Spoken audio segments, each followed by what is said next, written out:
You guys remember COVID? You guys remember that, right? He's like, oh, great, he's bringing up COVID. Well, we're going to talk about taxes in just a minute, too. But during COVID, if you don't remember, the government, the civil government, began to dictate to churches what they could do in worship, and when churches could meet, and how often they could meet. And governments, if you don't know, the civil government told churches, you can't sing, you can't take communion, you can't have any physical contact with other people in the church. So you can't lay hands on someone to pray for them, you can't hug them. It said that you couldn't be in the church except for the time of your church service, so you couldn't fellowship before or after the service. And for the first time in our history as a nation, the civil government began to dictate to churches how they should worship Jesus Christ and what they were allowed to do in worship. That's not their sphere. That's not the civil government's sphere. That's not their jurisdiction. The government's jurisdiction is not in the church and mandating to the church what they can do and not do in worship. And at the same time, the civil government told churches, you, church, have to enforce mask wearing and social distancing, and you've got to keep track of who comes into your church in case there's an outbreak so you can report it to the health department. That's not the church's sphere. That's the civil government's sphere. Now you're asking the church to act as the health department and enforce health department law. That's not for the church to do. No more than I can go write speeding tickets.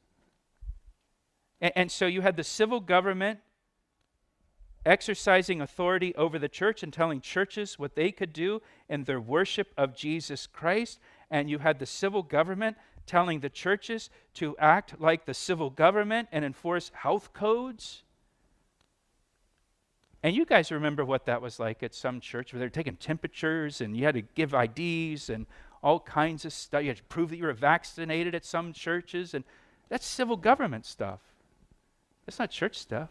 That's why it was such a debacle for so many churches, is because the church was allowing the civil government to dictate what the church does and acting like the civil government at church. So, I wanted to share all of this with you in this whole framework because as time goes on, it's going to become more relevant to us. So just file this away and use it as a framework to say, is this in the civil government sphere? Is this in the church's sphere? Is this in my family's sphere? Is this their jurisdiction or not their jurisdiction?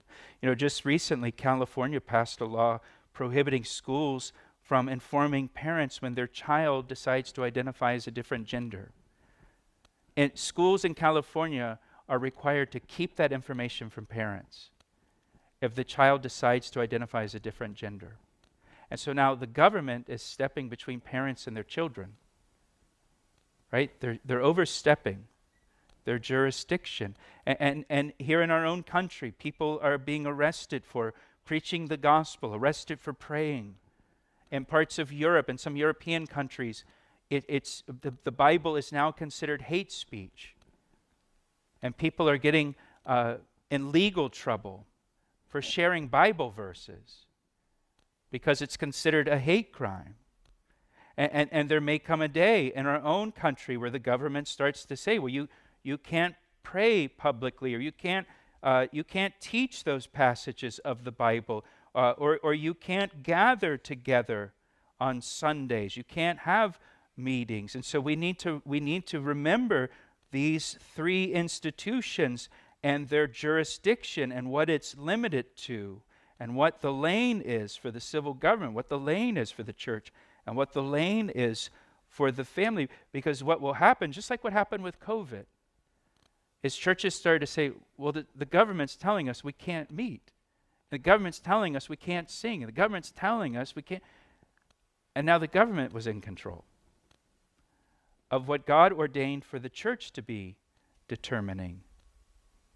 And so we just need to be aware of these things and to keep them in mind as a framework for us to process the things that are coming in our country down the road. So go back to Romans chapter 13. We'll finish up very quickly.